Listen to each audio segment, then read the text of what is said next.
Because I'm a dietitian, every time I go out into the world and someone finds out I'm a dietitian, people ask me all kinds of questions about what they should and shouldn't be eating, what they should be cutting out, how bad is X food for them, what supplements they should be adding in, and so much more. Turns out I'm not that kind of dietitian, and the advice that I often recommend of what I consider to be the most important dietary advice and the very few recommendations that I give, in particular when I'm out in public talking to other people, is what we're going to be diving into today, and it actually might surprise you. If you feel confused about your relationship with food and the endless amounts of messages that you get from the diet culture that we exist in, and things have felt messed up with food for you for some time, I'm so glad you're here. Welcome. My name is Catherine Metzelaar. I'm a registered dietitian and certified intuitive eating counselor, here to help you create peace with food and your body so that all of it takes up less headspace so that you can live a more meaningful life. You definitely want to take a listen to this. So part of existing in diet culture is that you are inundated with messages about food, about what's healthy and not healthy, and it starts to get really confusing over time. How are you supposed to distinguish between all of the messages? How are you supposed to figure out what works best for you? And then you're left with all of this information, almost like a bag that you carry around, and you're not really sure what you should hold on to and what you shouldn't, and you're fearful of emptying some of that out because what our culture tells us is that it could be harmful for you. In addition to that, you were told all kinds of things related to health being directly connected to and associated with body size. So that also tends to get really confusing because it leads to lots of fear around food, fear of eating, fear of gaining weight. So the number one piece of nutrition advice that I would give if I had to choose any is adequacy. And what I mean by adequacy more specifically is a couple different things. But before I dive into the details of what adequacy means, I want to emphasize that eating enough is the most important thing, in my opinion, to supporting your overall well-being and your holistic health. Your body and all of its systems need enough food to keep them going.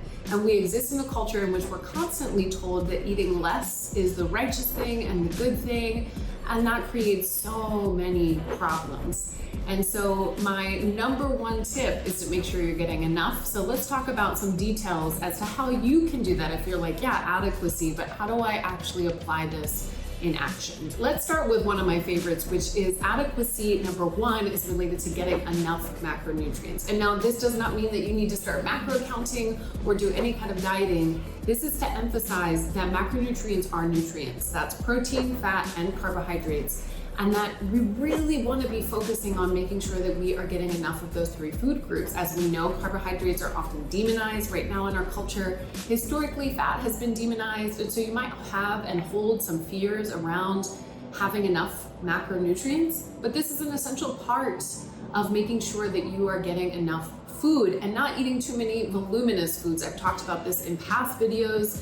But voluminous foods tends to be fruit and vegetables and things that fill you up physically, but actually don't leave you feeling energized and having enough energy, enough nourishment in order to feel satisfied after a meal, in order to not have cravings later and experience binges, and to not have your body respond to the fact that you haven't gotten enough macronutrients and have only eaten voluminous foods. The second piece of this that's important in thinking about adequacy is frequency. As I often say, because we exist in a dieting culture, we are sent all kinds of messages, in this case about how you really shouldn't be having food that much, you should avoid it at all costs, and the reality is your body benefits most from frequent eating. Your digestion benefits most from eating frequently. What this tends to mean for most bodies is making sure that we're getting food every 2 to 4 hours. This is based on your physiology, the amount of time that it takes to digest food, break it down, release it into your bloodstream, and for your body and your cells to absorb all of this. Now, this doesn't mean it's a hard and fast rule. Sometimes you're gonna get hungry and need food an hour later, and sometimes it might be more like 5, but this is a general guideline to support your body in making sure you get an adequate amount of food every day. And the third piece of adequacy is making sure that you get enough in amount, and this relates to portion sizes. You have been told that portion sizes need to look like specific amounts. I'm sure or you've been shown hands for portion sizes, plates for portion sizes. And while if we've been stuck in cycles of disordered eating and dieting for a long time, it can be helpful to see what does a portion look like? What does a plate look like in the absence of dieting?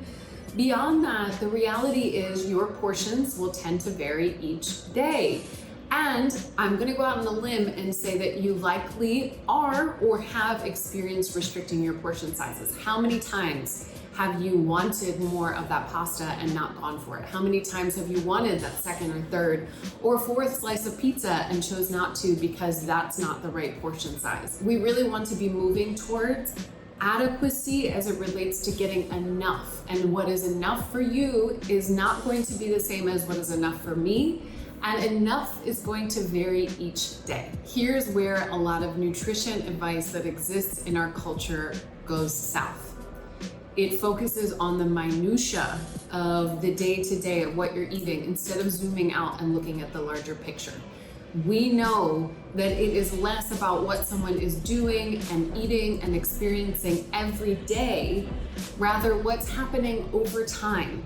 And as it relates to specifically adequacy and making sure that you're getting enough, this is something that I would encourage you to focus on.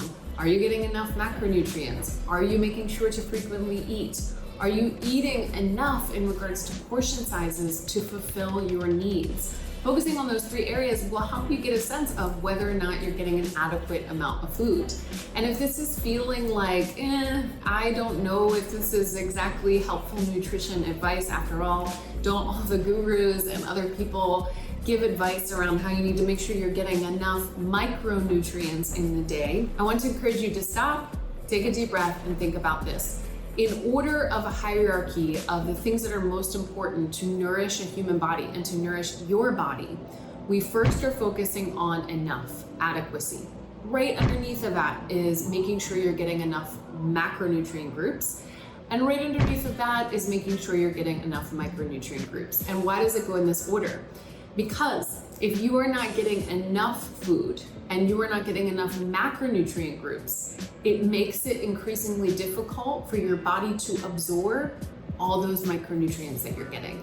And the other thing that I would add is that if you are consuming enough macronutrient groups and enough variety in your diet, which by the way decreases the more that you diet and the more that you restrict and engage in disordered behaviors, the likelihood that you are getting your micronutrient needs met is very high. And micronutrients is simply referring to vitamins and minerals that we need on a daily basis. So all of this to say, don't let the noise of diet culture overwhelm you. Come back to the basics, the foundations of what does a human body need. And I know it can get confusing and overwhelming to sort out what works best for your body, but this is a great place to start. Focusing on adequacy, focusing on, am I getting enough? Are these portions enough to meet my needs? How can I continue to move towards no longer restricting my intake? This is a great place to start. If you like this video, share it with other people in your life. Give the video a like, subscribe to my channel, and check out all the free resources I have for you below that will be supportive on your healing journey towards changing and shifting your relationship with food and your body. And I will see you back here next week.